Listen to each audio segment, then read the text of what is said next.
Hello and welcome to a Halloween edition of Your New Jersey. I'm Lisa Marie Falbo. On today's show, we'll learn why Cranford calls itself the Halloween capital of the world. But first, New Jersey is where many of Halloween's spookiest movies have been filmed. Joining me now to discuss some of them is David Schoner, the director of the New Jersey Motion Picture and TV Commission. Thank you for coming on today, David. Thank you very much for having me. I appreciate it. Oh, well, this is a very timely segment. It's Halloween weekend, and what better weekend than to curl up with some scary movies? Well, it is that time. And my favorite thing I think I would say with this type of thing has, have you seen any scary Jersey lately? No, I have not. I have a soon-to-be 20-month-old. I mean, it's Peppa Pig and, and Bubble Guppies on in my house. So no. So you got to tell me. You got to catch me up to the times. Well, our biggest thing that's most recent that we're really very excited about is a Paramount Pictures production called Smile. And it was not this past weekend, but 2 weekends before, it was the number one at the box office. And that is great on several fronts. The first front, obviously, is it's an interesting horror film, and the second thing is that it's doing well at the box office. And in New Jersey, we work on everything, no matter where it's going to eventually wind up. But it's kind of great to have the theaters thriving again with a production that's from Jersey. Yeah, you make such a great point because the theaters were suffering for years, and I feel like it's finally back to normal. Yes, and so we're excited. If you are a horror fiction aficionado and this is their season right now, you should make sure you catch Smile. I don't want to give too much of the plot away, but obviously the title is very indicative of what's going on in the story. Who's in Smile? So it is a bunch of up-and-coming actresses and actors that have worked recently, and there may not be people that you necessarily know, but it's exciting that the fact that they filmed it all here in Jersey. Where in New Jersey did they film? So they did a lot in northern New Jersey. So when you're looking at stuff, you're going to see a lot of particular stuff. It's a lot of places that are in homes and things like that. So it's not a heavily detailed where you're going to say, oh, I recognize that location. There's other productions that you will clearly that we're going to talk about that you'll clearly recognize. Oh, well, I can't wait to hear. I Well, love seeing New Jersey like on the big screen. That's why The Sopranos was so great, right? I mean, at every corner there was a landmark, and that's what makes it so cool. Tell us about some of the other recent horror movies that have been filmed here. So, it really depends on what our definition of horror is, to be fair. And so we can consider something like Good Night Mommy, which is now streaming on Amazon, that filmed all in Somerset County in a house. And it's an interesting kind of, I guess it's a horror film also. It's a scene where the story is about these two young brothers go back to live with their mother who has been in an accident, and she wears a face compression mask. And as they start living with her, they begin to suspect that she's not really their mother. Oh. So someone with a newborn baby, it's a very interesting concept there with that. Yeah, that is scary. Who's in that one? So that is Naomi Watts, and it is going to be it's on Amazon now that you can see at any time, and it's a fun film to watch, and it's not scary in a gory kind of way, and it's a remake of another movie, but it's a lot of fun. And where were some of the spots that they filmed in? So the main house is in Somerset County in the Bedminster area, Bernards Township, that area. And it really takes place all in a house. So production-wise, it was a lot easier to facilitate because they weren't all over the county. They really were concentrated in one area. And whose house was it? It was a private homeowner. The great thing about it is that they shot 30 days in this house. And the interesting thing was that they really didn't have any neighbors around it. And it was also part of the story was they didn't want any neighbors. It's supposed to be this isolated house. And there was just one neighbor that was kind of close, and they made obviously an arrangement with that neighbor as well. But the ending is all about a fire that happens, and I'm not going to give that away though, because I want you to A be scared. fire. So they had Yes. to they had to burn the house down? So what? Well, so they have this house, and then they built a barn next to the house, and then they burnt the barn down because it's a catalyst in the story, and and obviously the fire departments are there, all that appropriate stuff that you would think you would have to do. But yeah, they burnt the barn down. It's just so interesting to me. It's a private residence that's in use, right? So they essentially had to kick this family out for Yep. a month. Yes, they made arrangements and they put the family up in another location, obviously, and paid the family for the use of the house and probably transformed the house in a big way into different things that fit the storyline. And then once they are done, they restore the house back to the condition that it was. It's kind of a good business to be in, right? If you're a homeowner to It rent out is. your house. Well, the only thing I would say is I think it's great to host a film crew in your house, but you have to have the personality for having 150 people running around your house. So Yes. if you don't have the personality for it, it's probably not a good thing, but it's a great opportunity to make some wonderful money. Oh, definitely. Well, I mean, I have the personality for it. My mother, who's watching right now, doesn't have the Not personality so for it. much. No, no. But anyway, tell us about more scary movies. This is Well, so fun. I want to tell you about the king or queen of scary movies in New Jersey, and it's the one that we're really known for, and it's Friday the 13th, the first one. Yes. And it filmed up at Camp Novi Bosco up in Warren County.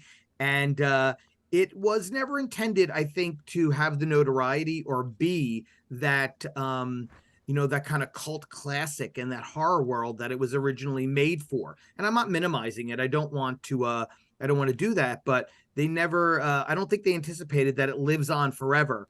And it's funny because when I first started working at the commission, they would talk about how they would show the movie to the kids when you were out there camping, and I'm like, wow, that must really scare them a lot. But it's a classic, and it's one of the great things that we're known for. And there's one other one too. There's a great thing that we're known for, and it kind of like is the grand film of horror when we think about it. I could never imagine showing that film to kids camping. That is horrifying It is. and a little inappropriate. But anyway, tell us more. What else do you have? So the other one that is actually a little bit of a great story, and it's the Amityville Horror. And the Amityville Horror is, for me, it's kind of, I'm a little bit more personal to it, and I'll explain why. Is I wasn't working at the film commission at the time. I was just a young man and interested in film and loved film. My family lived in Toms River, and media isn't what it is right now. So the only time you would really learn about something is when there was a newspaper article on it, and occasionally you'd have a digital, some sort of TV report on it. And so when they were done making the Amityville Horror, my aunt had told me that they were filming in her neighborhood, and we took myself and my best friend at the time, and we went down, and it was wild walking around the property of this production that we knew nothing about, obviously, at that time, other than I knew it was a horror film, and I knew that it was based on the book that was based on what took place out in Amityville. And it was wild because you could still see some of the remnants and some of the remains of when the filmmaking had taken place. They probably had not finished restoring the house at that time. And it was really fun because it was one of my very first early tastes of being on location on a production that was actually filming. And it's so cool. I mean, it's not glamorous. People maybe think it is. It's definitely not glamorous, but it's so interesting to see it come to life. You Yes. take a fictional concept in a house or whatever, and then you turn it into something that's so interesting and cool, and then you see it on the big screen. It's like, wow. So to be behind the scenes is And very horror neat. is about suspending, obviously, it's about suspending belief and also about getting into it. And if horror is done, I'm not, like I said, I'm not a horror guy, but if horror is done right, people are really drawn into it when you have something that's original or a little different. And the Amityville Horror, and when you think about Friday the 13th, very, very original in what they were at the time, because there wasn't a long track record that we could fall back upon. And we talk about stuff, and then we have got some there's some stuff that's also in that horror world, if we want to say that genre a little bit, that I kind of consider. One's a little bit of a comedy, but when we consider The Toxic Avenger in a big way, which shot up in Sussex County, as even though it's a comedy, it's a little bit about a horror. It's about a guy, kind of this nebbishy guy, who falls into a vat of this toxic waste and is transformed into the Toxic Avenger. And he's getting retribution against, he's taking care of all the people that wronged him. So and he's like the superhero in this in that kind of wacky world, if you want to imagine that. And then the other one is we talk about all the time is War of the Worlds. And in a way, it's horror thriller, but it's about these aliens that are invading the United States and want to take over the world. And where were those filmed? So War of the Worlds was filmed in the Ironbound section of Newark. It used to be called the Five Corners, and they literally transformed 11 blocks into this universe, and a lot of CGI at the time. And Tom Cruise's house where he lives is in Bayonne, but even though they play it as Newark. And when the gas station explodes, that's actually a gas station that they built on a baseball field in Bayonne. So it was interesting. And once again, it was Steven Spielberg coming back into New Jersey. And he's liked filming here a lot. He does. We did 2 other non-horror films with him, Catch Me If You Can, and also obviously West Side Story.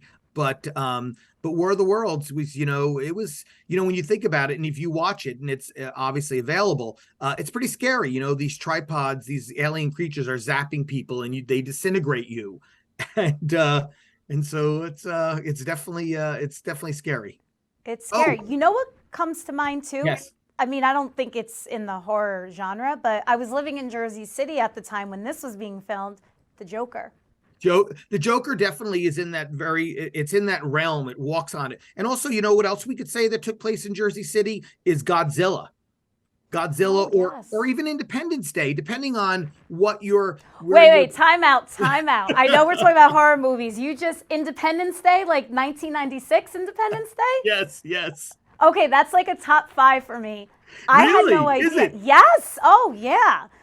That was filmed in New Jersey. So when you watch when Jeff Goldblum is riding his bike to visit Judd Hirsch at his apartment building, yes, that is in the Weehawken, West New York area and 51st Street. And I'm forgetting right off the top of my head whether 51st Street is Union City or Weehawken. I believe it's Weehawken at that point. And so, yeah, that's where that character lives. You just made my day. Did I? Good. Oh, that is an awesome tidbit I did not know. I love when you film commission guys come on, because I always learn so much. Yeah, all that, and that's definitely horror in a way if you think about it. And that filmed there. In Godzilla, it's the scenes where Matthew Broderick is going to get the pregnancy test. It's raining, where the mayor of New York City is flown over to Liberty State Park and is planning how they're going to kill Godzilla. So yeah, that's all there. But we should go back to your favorite. Independence Day. Well, listen, killer aliens invading, that's pretty scary, right? I mean, just the premise of that, Godzilla. So, I mean, it's maybe I'll watch Independence Day this weekend. You should, and you could, all that stuff where he's riding the bike up the boulevard and all that stuff that involves Judd Hirsch and Jeff Goldblum, those sequences are all, that's all New Jersey, all overlooking New York City. Love it. What's filming right now in New Jersey? So what's filming right now is that's not horror though, right? Where maybe some horror. I don't know.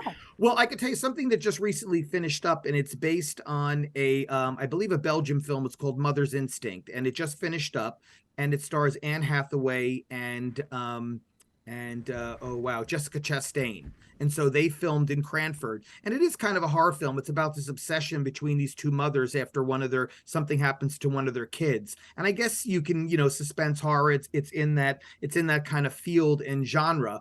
But what is literally filming right now is we are working off on a spinoff of The Walking Dead.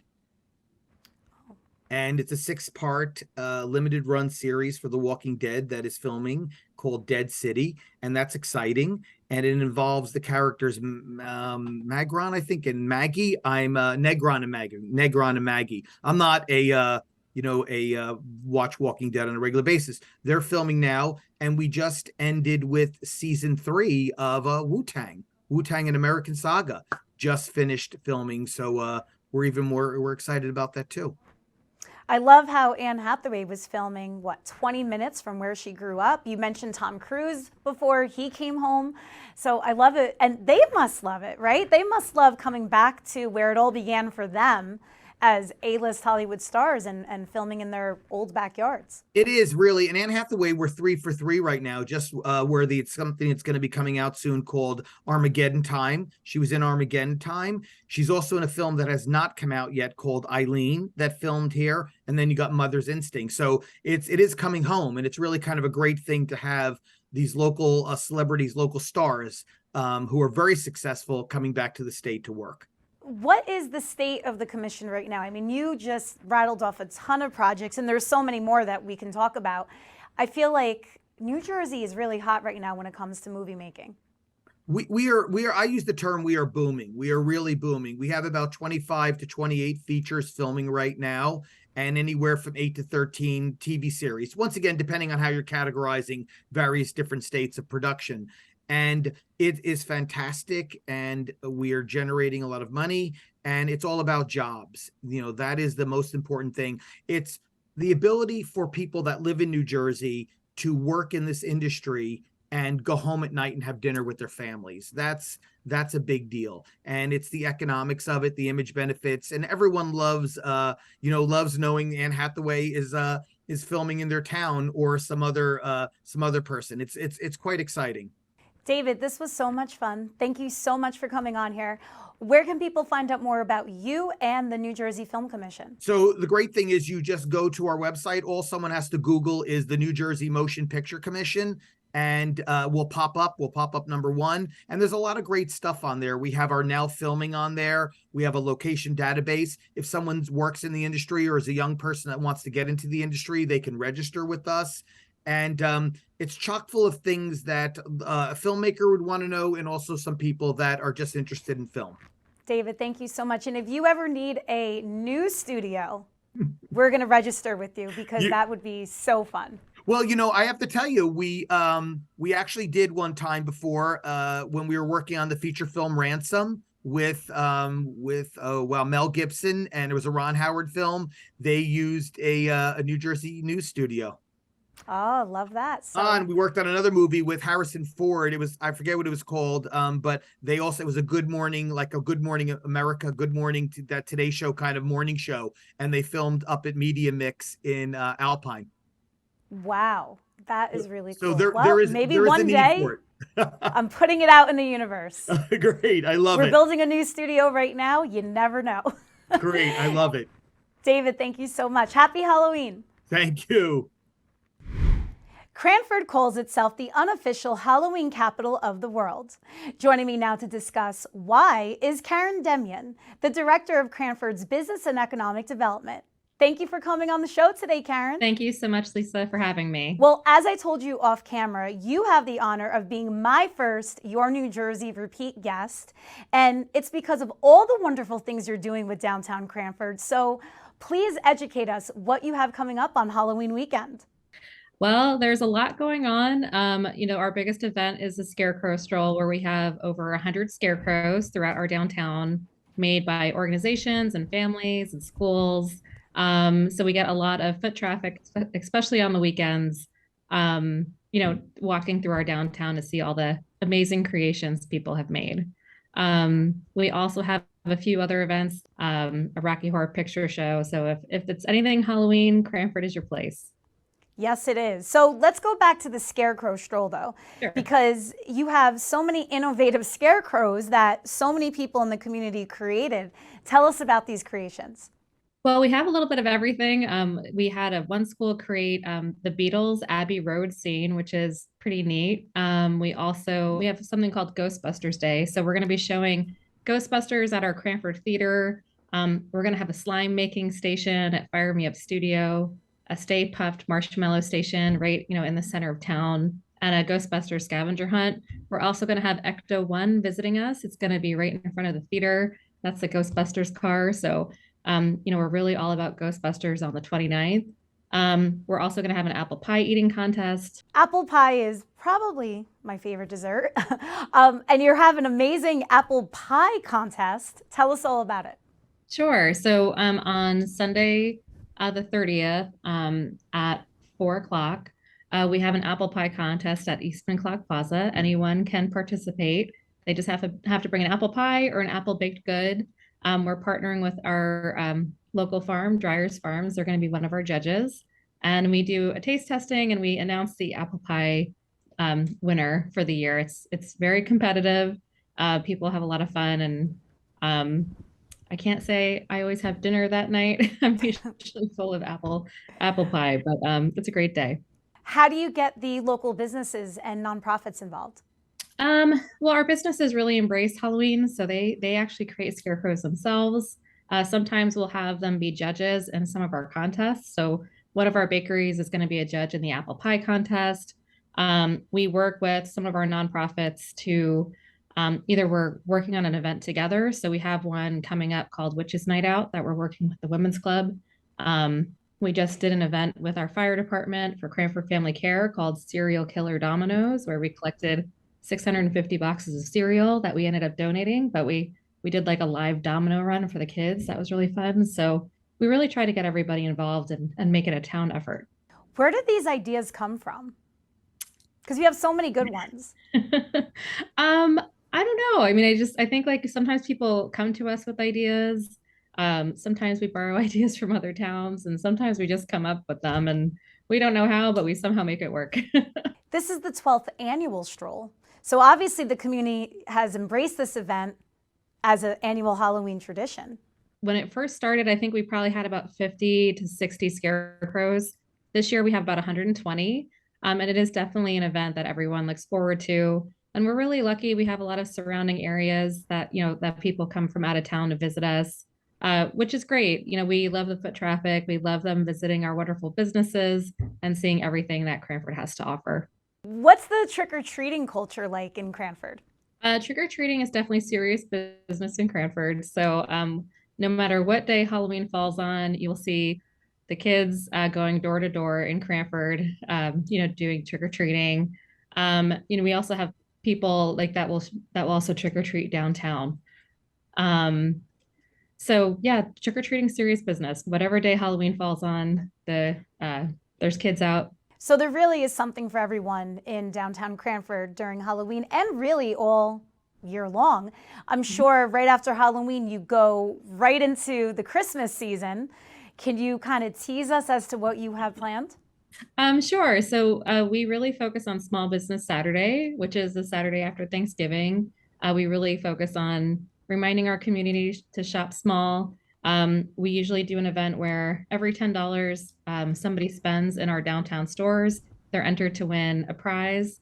And that's a lot of fun. We have s'mores, we have caroling, we have a hot cocoa stand, and we sometimes get a special visit from Santa and Mrs. Claus in town. So that's always really fun. This holiday season, we're going to have our horse and carriage rides. We're going to do a holiday lights night out event. And I think even the Grinch will be visiting us, but a friendly Grinch. So we're excited for the holiday season. Of all the things that you said, I think the most unique is the horse and carriage ride. We just started that last year. We have a business in town, the Garlic Rose Bistro, who sponsors it for us. And so we have like hot cocoa for the kids. We, again, get a special visit from Santa Claus usually, and they get to, take a tour around the block in a horse and carriage. That's really a lot of fun, and it's been great for families. It's very unique, and you must be so relieved that things are back to normal now. I am. I mean, I think it still has its own set of challenges. It's still really important for everyone to, support the community and shop local at our independent stores. But it is nice to be able to do events and not have to worry so much about social distancing. So. I'm sure your businesses are so appreciative of you and your team because, I mean, like we said, you are constantly driving people to the downtown. which, I mean, only means more patronization for them. I hope so. I mean, we're really lucky. Our business owners are so generous with us, whether they're donating a prize for an event or, we've had some events during Halloween already called a candy stroll where they buy their own candy to give out to kids. So, no matter how hard it is or how short staffed they are, they're always willing to give back to the community. So it's a two-way relationship. We appreciate them as much as we hope they appreciate us. Well, Karen, thank you so much for coming on here today and enlightening us as to why Cranford, New Jersey is the Halloween capital of the world. Love that title. Where can people find out more about you and your upcoming events? Definitely check out our social media on Facebook and Instagram under Downtown Cranford. And you could also check out our website, downtowncranford.org. Karen, thank you so much for coming on here today. Happy Halloween. Thanks. Thank you for joining me on another episode of Your New Jersey. I'm Lisa Marie Faldo. We'll see you back here next week.